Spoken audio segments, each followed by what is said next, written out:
Natif de La Haye, Corneille de Lion est le peintre attitré de nombreux souverains français. À partir de 1533, il laisse une prégnante empreinte dans l'histoire de l'art lyonnaise, et l'un de ses chefs-d'œuvre rejoint aujourd'hui la collection du Musée des Beaux-Arts de Lyon. Penchons-nous un instant sur ce portrait intimiste, l'homme au béret noir tenant une paire de gants. On peut penser que le jeune homme au béret qui entre dans les collections du Musée des Beaux-Arts de Lyon est un bourgeois. C'est la simplicité de son habit, notamment le manteau en laine grossière, on peut le voir si on s'approche très près de ce tableau, qui laisse à penser qu'il appartient plutôt à la bourgeoisie qu'à l'aristocratie. Les membres de la cour en général ont des habits qui les distinguent du tout venant en habit noir.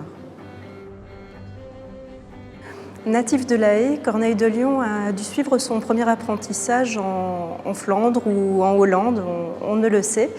Et les qualités plastiques de ce portrait donnent effectivement à penser qu'il a bénéficié d'une formation nordique, notamment son habileté à peindre à l'huile, une technique novatrice qui permet de rendre compte des transparences des matières. Et en l'occurrence, le visage de ce beau jeune homme au béret semble animé par le sang qui sourd sous la peau, par des jeux d'ombre très subtils. De même, son habit noir est de noirs différents, puisqu'on peut distinguer le noir bleuté du pourpoint d'un noir plus dense pour le galon de velours.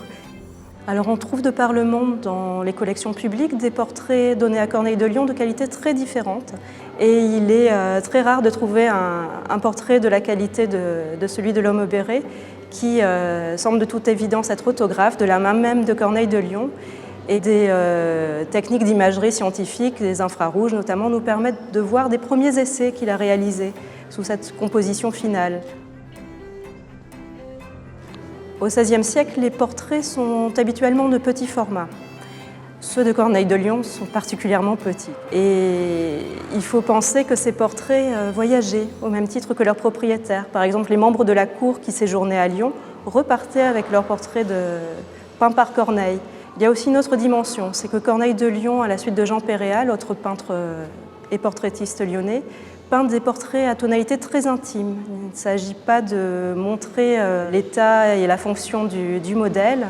Ils sont présentés dans des cadres très serrés, avec très peu d'accessoires, pas d'éléments de décor.